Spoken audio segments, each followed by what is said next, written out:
What's good, YouTube, and welcome to the house. There's gold in these here cards, and Golden Bamboo Sword seems to be no exception. Now, this is a really hard to get card out of LODT, mainly because it's never been reprinted, but most of the bamboo cards also typically seem to be short printed. Talking about short prints again, huh, John?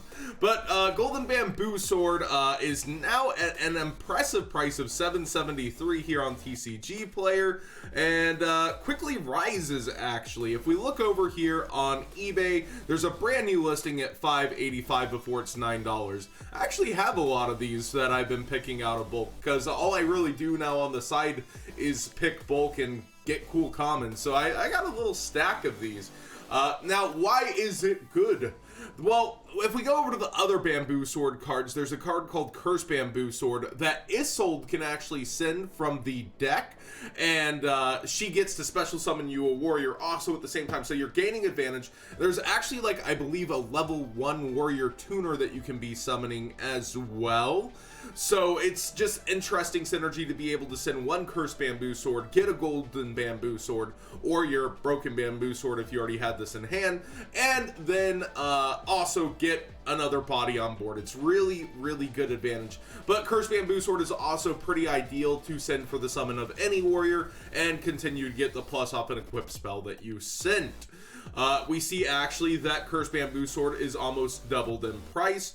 We see that Broken Bamboo Sword here is actually up in its market price as well. And just something to think about, Burning Bamboo Sword is a short print. It even says short print on here specified, and I believe Broken Bamboo Sword was as well. And it's only 4 to 5 cents. It's one of the only non-equips in this line of Bamboo Swords, but it skips your opponent's main phase 1 if you activate a Bamboo Sword card. So that's pretty darn cool and really powerful, but I guess it's just a little bit win more. It's a little bit hard to pull off, and they'll still get to set up their board and make a main phase 2. But out of all these cards, definitely Golden Bamboo Sword, Cursed Bamboo Sword, and Broken itself are kind of the engine. Another card going up because of Isolde is a Divine Sword Phoenix Blade. We can actually track this back to Master Dinnerflax, who's constantly in our Twitch. He got featured on Mega Capital G's channel, and everybody really seemed to love the deck called Chaos Blade. And that's kind of what showed this to the world. And the rare is up here at around $4 before it's $10. And it doesn't exist on USA eBay at all. So to import it from eBay would be a little more expensive. From France, though, hey, not too bad at $4 for a French copy. But you might want to just go ahead and grab the common. The commons are actually up from where they were just a little bit. None on the front page that are near mint. Actually, a quarter if you buy more from Voltage Games. That's a shop you could easily get more cards from. But as you see, it's really hard to access any quantities. Like, this actually is enough. You need to hit $2. And Phantasm Games has more, but you would be out of luck there too. You'd have to buy another card to even get there for. So it's just kind of hard to access on TCG Player overall. And that is what it is. So then on eBay, cards like this are always going to be at least $1. We go over to Extreme Forces, and something interesting is happening. Electrumite is taking a small, like, nosedive straight down to $63, while it's maintaining on eBay $67. I shouted out Yu-Gi-Oh! Singles on the other Market Watch, and they had it at around $60. I believe they might still have it around that price. Why is it taking this nosedive? The special edition is coming, and it has Psy-Frame Gamma. That is going to put so many more copies of all the cards back into circulation, and a lot of the better vendors know this, and they know it's time to ship their copies before the downpour of quantities already happens. That's why we have such a high quantity now. 40 total prices here on TCG Player. Saryuja's not experiencing this at all. He's at $60 still over here, while he's cheaper on Yu-Gi-Oh! Singles.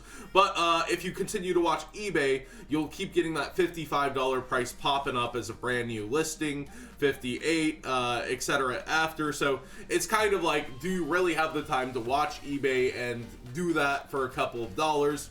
Well, I've got nothing but time most of the time, unless I'm hanging out with my beautiful fiance over there, still making videos for you guys.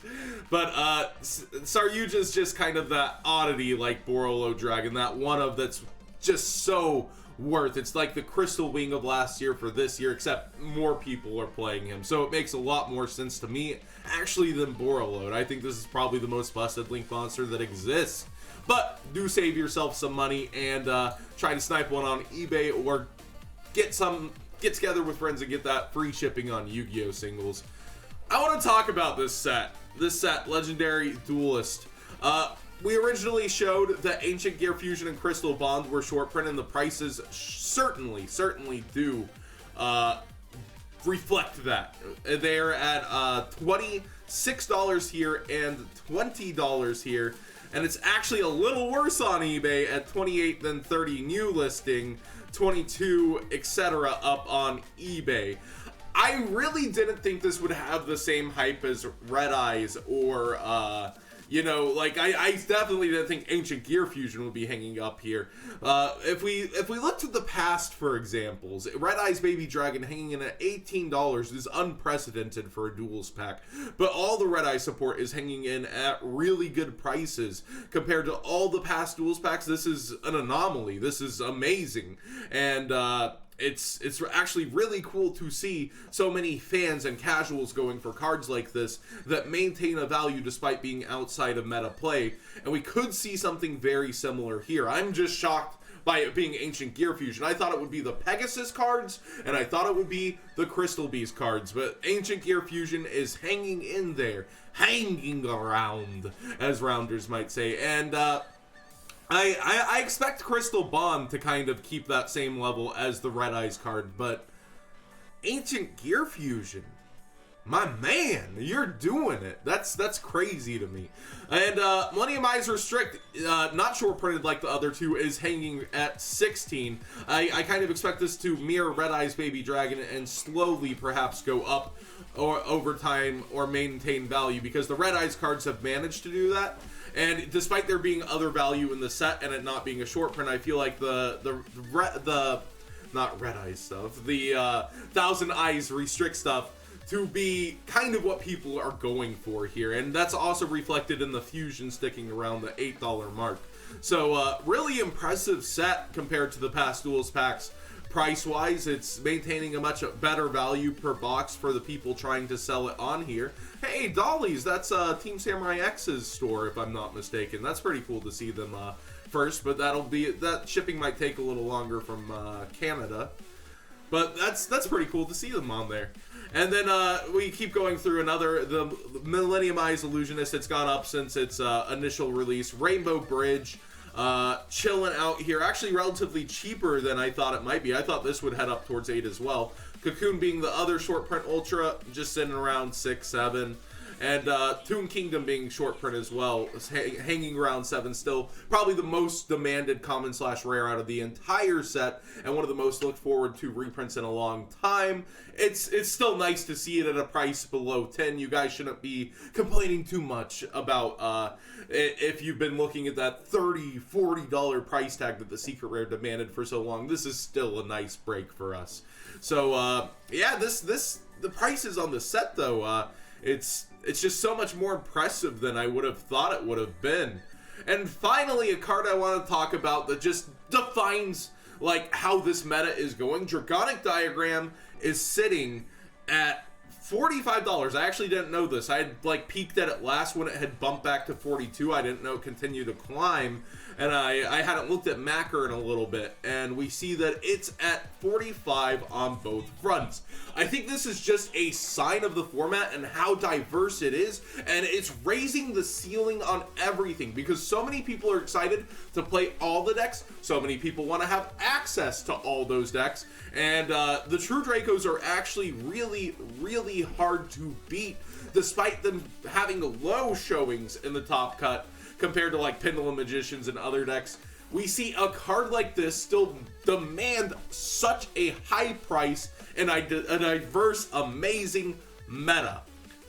It's crazy to me. It's actually just insane that such a low percentage can demand such a price, and I honestly love it because it just shows how many people love Yu-Gi-Oh right now, how many people want to try everything. It's not just vendors pushing something up. This is the player base causing something like this, and it's actually just flooring me that so many people are loving playing Yu-Gi-Oh right now and actually putting their wallet where their mouth is and playing this game. And that is awesome to me. So thanks for watching. What did you guys think of today's Market Watch? I covered some more obscure things, some things I've been meaning to get around to, but I want to hear your thoughts on what's going on. And Electrumite's dip, do you think it's also maybe because people are saving up money for Kaiba's World, or do you think it's just the special edition and smart vendors over here since the trend hasn't followed yet on eBay on that dip?